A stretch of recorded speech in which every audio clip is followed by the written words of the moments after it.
is my vlog too. Our topic today is about mothers. Happy Mother's Day sa lahat ng mga nanay sa buong mundo. Lalo na sa mama ko dyan sa Pilipinas. Happy Mother's Day po. And by the way, bago muna ako magsimula, nagpapasalamat ako sa mga taong sumusuporta sa akin about sa aking introduction na nagsasabing vlog, yeah. Salamat talaga. Mostly mga kaibigan ko yung gumawa nun, and tuloy-tuloy lang natin to. Mukhang magiging successful naman sana tayo dito sa ginagawa natin, okay? So about mother, marami tayong tawag sa nanay, di ba?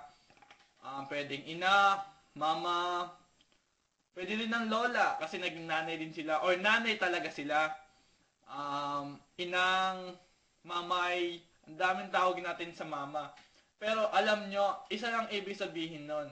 Kahit anong tawag man natin sa ating mga nanay, may isa lang naman silang hiling eh. Alam nyo kung ano, yung maging ilaw sila ng tahanan. Meaning to say, ilaw ng tahanan, kung walang nanay, magiging madilim ang bahay. Nakakatawa, diba? Pero kung titignan natin ang ibig sabihin nun, ilaw ng tahanan, siya yung nagbibigay ng buhay sa pamilya. Kung walang nanay, wala tayo dito. Kung walang nanay, ano mangyayari sa bahay? Magulo. Depende na lamang kung ang tatay makapaglilinis. Pero ang importante doon ng nanay. Oo, lahat tayo may mga nanay. May mga nanay naman na ginagawa nila lahat, naging tatay na sila, naging nanay pa sila sa buong pamilya. Napakabilib talaga ako sa mga taong ganon. May mga nanay din na lahat ginagawa para lang sa kanilang anak. May na-discover ako nung bata pa ako, yan ako sa Pilipinas eh, naglalakad ako, tapos may isang babae na naglalakad, and then, nakita ko yung anak niya, gutom na gutom, and then, binigay na niya talaga yung pagkain niya, kasi pulubi talaga siya, wala talaga silang makain, galing silang probinsya, binigay lang talaga niya yung kakapiranggot na tinapay para lang sa anak niya nagugutom.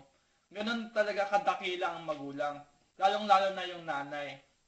So, nanay ko, dakila din siya. Alam niyo, lahat naman ng nanay dakila eh. Kasi kung wala naman talaga dakilang nanay o hindi talaga dakilang nanay, paano tayo nabuhay? Paano tayo lumaki ng ganito? Depende na nga lang kung iniwan ka ng magulang mo. Pero hindi ibig sabihin, pag iniwan ka ng nanay mo, wala na sayong pakialam ang nanay mo. Hindi ibig sabihin na hindi ka mahal ng nanay mo.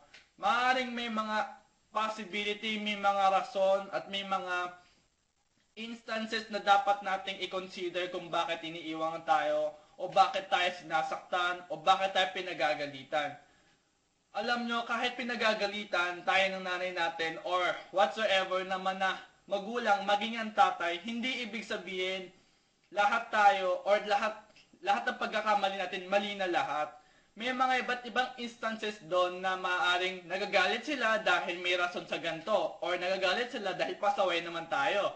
Marami nangyayari sa ating ganon, di ba?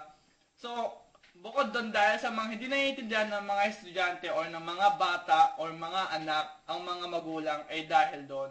Or hindi ko gine-generalize lahat ng mga magulang.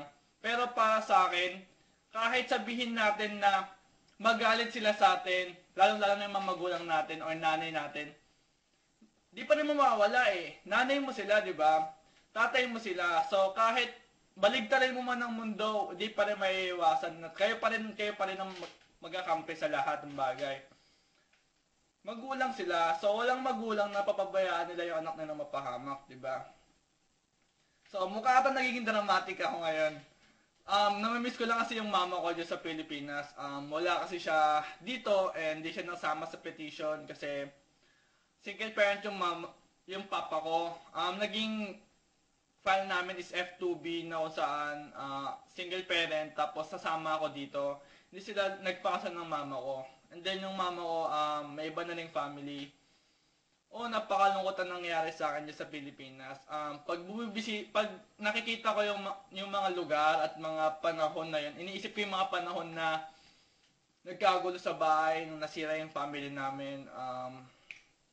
Talagang hindi ko maiiwasang umiyak. Talagang hindi ko maiiwasang malungkot. Pero ganun talaga ang buhay eh. Tuloy-tuloy lang tayo. Part 2.